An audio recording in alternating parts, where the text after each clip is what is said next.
అందరికీ నమస్కారం. Welcome to Radharani's kitchen.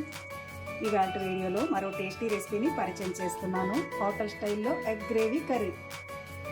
కాస్త కొత్తగా మరింత రుచిగా ఉండే ఈ ఎగ్ కర్రీ చేసి చూడండి. రుచి అద్భుతంగా ఉంటుంది. ఇప్పుడు ఈ రెసిపీని ఎలా తయారు చేయాలో చూద్దాం. ఎగ్ గ్రేవీ కర్రీ తయారీ కోసం ముందుగా ఉడికించి పెట్టుకున్న ఎగ్స్ ఇప్పుడు ఒక్కొక్కటిగా తీసుకుని ఈ విధంగా ఘాట్లు పెట్టుకోవాలి.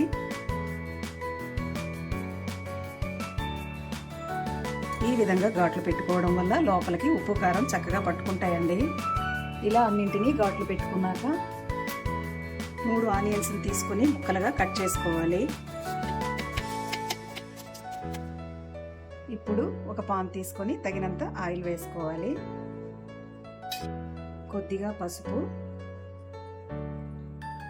ఉప్పు. ఇప్పుడు ముందుగా రెడీ చేసి పెట్టుకున్న ఎగ్స్ వేసుకుందాం. కలుపుకుంటూ ఫ్రై చేసుకోవాలి. ఇలా ఫ్రై అయినాక వీటిని ప్లేట్లోకి తీసుకోవాలి.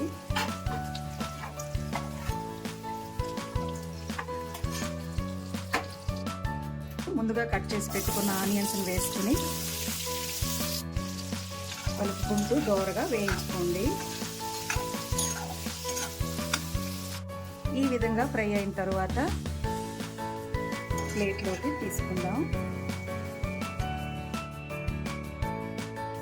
ఒక మిక్సీ బౌల్ తీసుకుని అందులో అల్లం, వెల్లుల్లి రెక్కలు, నానబెట్టుకున్న జీడిపప్పు, కొత్తిమీర, ఫ్రై చేసుకున్న ఆనియన్స్ వేసుకుని మెత్తగా మిక్సీ పట్టుకోవాలి. అదే పాన్లో కర్రీకి సరిపడా ఆయిల్ వేసుకోవాలి.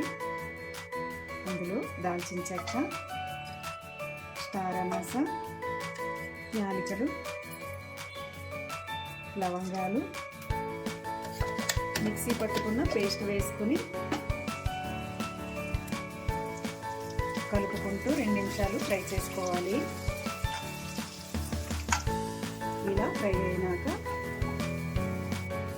కొద్దిగా పసుపు, రుచికి సరిపడా ఉప్పు, కారం, గరం మసాలా, 2 స్పూన్లు పెరుగు వేసుకుని చక్కగా కలుపుకోవాలి.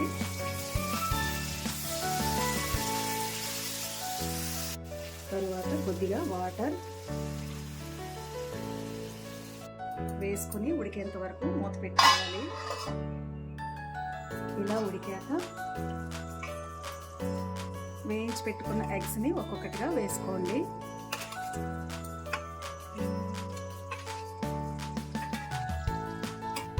రెండు నిమిషాలు ఇలా కలుపుకుంటూ ఉడికించుకోండి. ఎగ్తో ఏదన్నా ట్రై చేయాలి అనుకున్నప్పుడు ఇలా ట్రై చేసి చూడండి. రైస్కైనా చపాతీకైనా చాలా బాగుంటుందండి. ఇంతేనండి, ఎంతో టేస్టీగా ఉండే hotel style egg gravy curry ready. మీకు ఈ రెసిపీ నచ్చినట్లయితే లైక్ చేయండి, షేర్ చేయండి, మా ఛానల్కి సపోర్ట్ చేయండి. Thanks for watching. మరో సరికొత్త వీడియోతో మళ్ళీ కలుద్దాం. Bye bye.